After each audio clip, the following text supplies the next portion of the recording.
leg circles, and figure eights. Mark will start demonstrating in our first progression, which is seated. Now his hands can be on his thighs, or your students may be more comfortable holding onto the chair. Another option is hands can be at hips.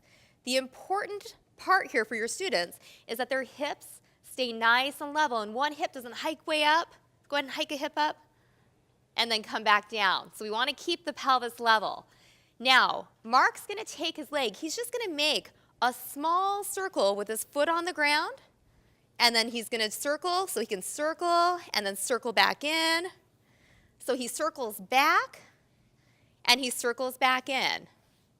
You can alternate sides. You can do these on the same side. And this is wonderful for your students' hip mobility. So keeping those joints nice and mobile.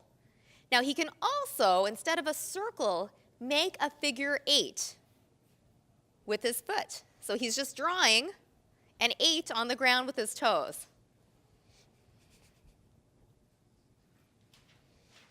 Okay.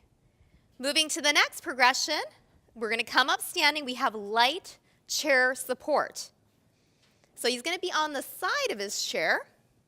He's going to take the outside leg, toe is forward. He's going to circle to the back and then back to the front.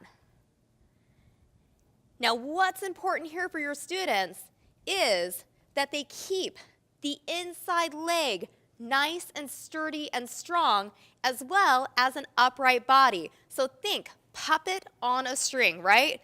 That spine is lined up, hips are level, and it may feel better for your students to make small circles or big circles. So cue your students to work where it feels good for their hip. Try those figure eights. So the toe can stay on the ground, or you can even raise the leg off for a little progression. So the foot can be in the air.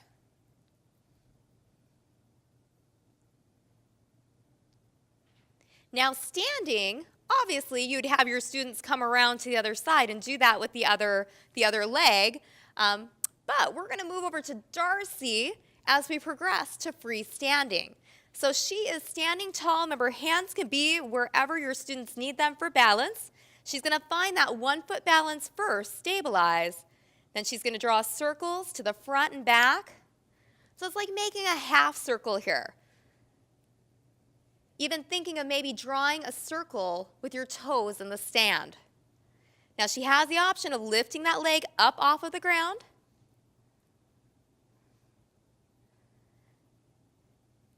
Let's try the figure eight.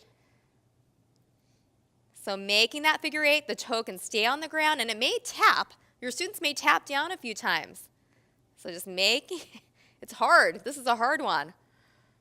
Making that 8. So remember, freestanding, this is for your Excel students. Thank you, Darcy. This is leg circles and figure eights.